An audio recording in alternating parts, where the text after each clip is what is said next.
Hello दोस्तों, intermittent fasting करने के पेशेंट्स में अक्सर ये एक इम्पॉर्टेंट कंसर्न रहता है कि अपनी दवाइयों को किस तरह से एडजस्ट करें, क्योंकि कई बार दवाइयाँ इस मामले में प्रॉब्लम करती है और यदि दवाओं को प्रॉपर तरह से एडजस्ट नहीं किया गया तो शुगर के ज़्यादा कम होने का रिस्क रहता है, शुगर के कई बार बहुत ज़्यादा बढ़ जाने का भी रिस्क होता है, फ्लक्चुएशंस होने का रिस्क रहता है। आज जानने का प्रयास करेंगे कि क्या प्रॉपर तरीका है डायबिटीज़ पेशेंट में इंटरमिटेंट फास्टिंग के दौरान अपनी मेडिसिन को एडजस्ट करने का, और क्या इंपॉर्टेंट टिप्स है जो मैं फॉलो करता हूँ अपने पेशेंट्स में जब हम शुगर की मेडिसिन को एडजस्ट करते हैं उनको फास्टिंग कराने के पहले। टॉपिक पर जाने से पहले जो लोग हमारे चैनल पर नए हैं उन्हें रिक्वेस्ट करूँगा कि चैनल को सब्सक्राइब करें। हमारे चैनल का पर्पज़ है हेल्थ एजुकेशन के द्वारा आपको हेल्दी बनाना, और इस मिशन में आप हमारे सहभागी बन सकते हैं। हमारे सर्वेज बताते हैं कि हमारे चैनल को देखने वाले 80-85% लोगों ने अब तक चैनल को सब्सक्राइब नहीं किया है।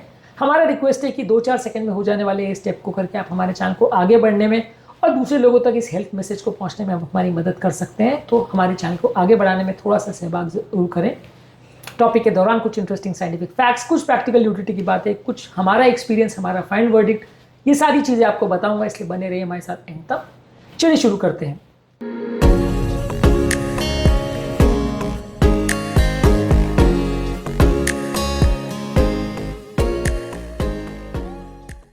क्या आपके परिवार में कोई व्यक्ति इंटरमिटेंट फास्टिंग कर रहा है, उसको डायबिटीज़ है?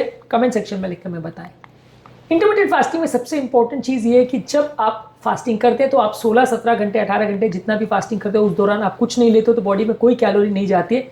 इस दौरान यदि आप कोई शुगर की मेडिसिन ले रहे हो तो शुगर के ज़्यादा कम होने का चांस है। तो एटलीस्ट सबसे इंपॉर्टेंट चीज़ ये है कि फास्टिंग विंडो में कोई बहुत स्ट्रॉन्ग शुगर को कम करने वाली मेडिसिन नहीं लेनी है। ज़्यादातर शुगर को कम करने वाले टैबलेट्स और इंजेक्शंस आपको उसी टाइम पे लेने हैं जब आप खाना खा रहे हो, क्योंकि यहाँ पे आप क्या 16 घंटे नहीं खा रहे हो, 8 घंटे में खा रहे हो, तो जिस टाइम पे आप खाना खा रहे हो उस टाइम पे मेडिसिन को लेना ज़्यादा अच्छा है।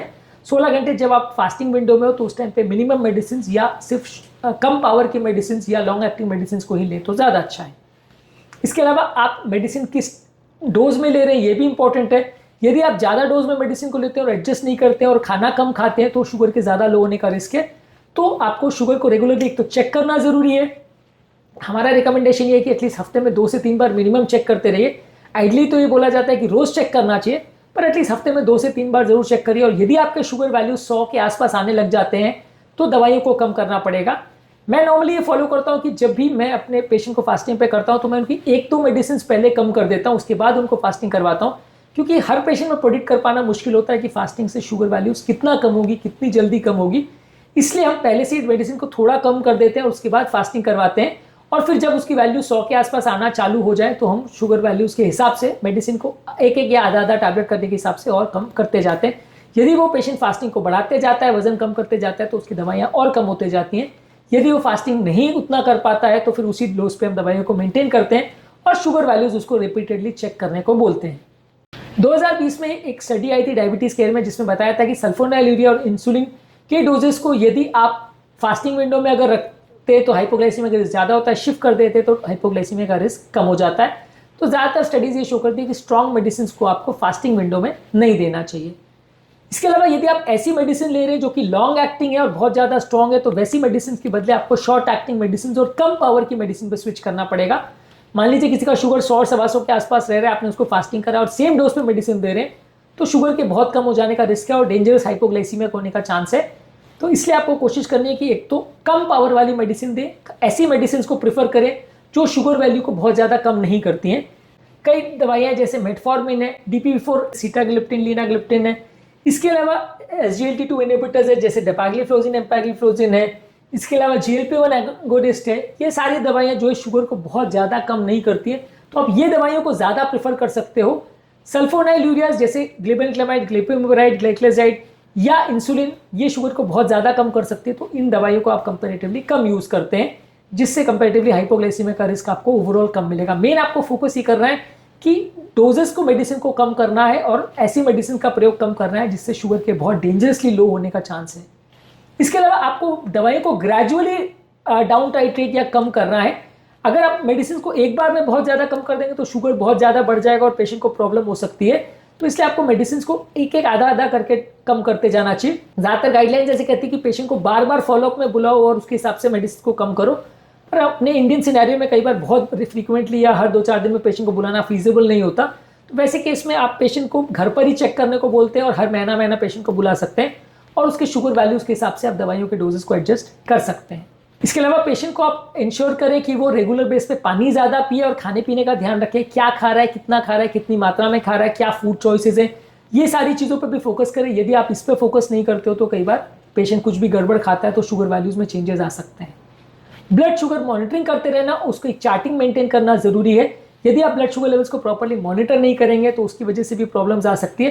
पेशेंट को आइडियली डेली बेसिस पे या हफ्ते में एटलीस्ट 3-4 बार शुगर को चेक करना चाहिए, उसका एक चार्टिंग मेंटेन करना चाहिए और जब भी वो डॉक्टर के पास आए उसको लेके आना चाहिए। तो इससे शुगर मेडिसिन को एडजस्ट करना ज़्यादा ईजी हो जाता है। इस मामले में डायबिटीज़ मेडिसिन जर्नल में 2017 में एक आर्टिकल पब्लिश हुआ था जिसमें बताया था कि फास्टिंग पेशेंट अगर सेल्फ मॉनिटरिंग अपने शुगर लेवल्स को करते हैं तो हाइपोग्लाइसीमिया का रिस्क 40% तक कम हो सकता है। फिर भी थोड़ा रिस्क हो सकता है तो आपको हाइपोग्लाइसीमिया का मैनेजमेंट पेशेंट को पता होना चाहिए। मेरे चैनल पे हाइपोग्लाइसीमिया के मैनेजमेंट पर बहुत सारे वीडियोस है, उसको आपको देखना ज़रूरी है, तो वो देख लीजिएगा क्योंकि उसमें आपको क्या क्या करना है जब शुगर वैल्यू कम हो, क्या सिम्टम्स होते हैं, कैसे मैनेज करना है, वो सारी चीज़ें मिल जाएंगी। तो उसको प्रॉपर्ली फॉलो करिए क्योंकि रूटीन पेशेंट में जहाँ पेशेंट को नॉन डायबिटिक है और शुगर की मेडिसिन नहीं चल रही है वहाँ फास्टिंग से शुगर उतना कम नहीं होता, पर जहाँ मल्टीपल मेडिसिन चल रही है और खासकर एडवांस डायबिटीज़ है, बहुत फ्लक्चुएटिंग डायबिटीज़ है, तो वहाँ पे वैल्यूज ज़्यादा चेंज हो सकती हैं। तो आपको वहाँ पे और ज़्यादा ध्यान रखना है और वहाँ पे आपको मेडिसिन को उस हिसाब से एडजस्ट करते रहना है। अगर किसी व्यक्ति को बीच बीच में चक्कर, कमजोरी, धड़कन बढ़ने का प्रॉब्लम या हाइपोग्लाइसीमिया के कोई भी लक्षण हो रहे तो उसे प्रॉपर्ली मॉनिटर करना और सही समय पर ट्रीटमेंट करना जरूरी है। इसके अलावा फास्टिंग अगर आप स्टार्ट कर रहे हो तो कोशिश करिए कि पहले आप शॉर्ट ड्यूरेशन फास्टिंग करें और बॉडी को एडजस्ट होने का टाइम दें और फिर धीरे धीरे करके मेडिसिन को कम करते जाएं तो ज़्यादा अच्छा है। अगर आप स्ट्रेट अवे बहुत ज़्यादा मेडिसिन को कम करते हैं तो भी प्रॉब्लम होती है और अगर आप बहुत जल्दी जल्दी मेडिसिन को चेंज करते हैं तो भी प्रॉब्लम होती है, बहुत लंबे फास्ट करते हैं तो भी प्रॉब्लम होती है। तो शॉर्ट ड्यूरेशन फास्टिंग से स्टार्ट करिए, बॉडी को एडजस्ट होने का टाइम दीजिए और उसके बाद धीरे धीरे करके मेडिसिन को कम करते जाएं तो ज़्यादा अच्छा है। ओवरऑल इस मामले में हमारा फाइनल वर्डिक्ट ये है कि डायबिटीज़ के पेशेंट जब फास्टिंग करने को जाते हैं तो दवाइयों को पहले से एडजस्ट करना ज़रूरी है और फास्टिंग के हिसाब से क्या इफेक्ट आ रहा है, कितना अच्छे से पेशेंट कर रहा है और क्या उसके शुगर की वैल्यूज आ रही है, इसके हिसाब से रेगुलरली मेडिसिन को चेंज करते रहना ज़रूरी है। ज़्यादातर पेशेंट में 6 मंथ्स में शुगर वैल्यूज़ काफ़ी कम हो जाती हैं और दवाइयाँ काफ़ी कम हो जाती हैं, पर कई कई पेशेंट में उतना अच्छा इफेक्ट ना आए, ऐसा भी हो सकता है, या ज़्यादा टाइम लगे या वापस से शुगर बढ़ जाए, ऐसा भी हो सकता है।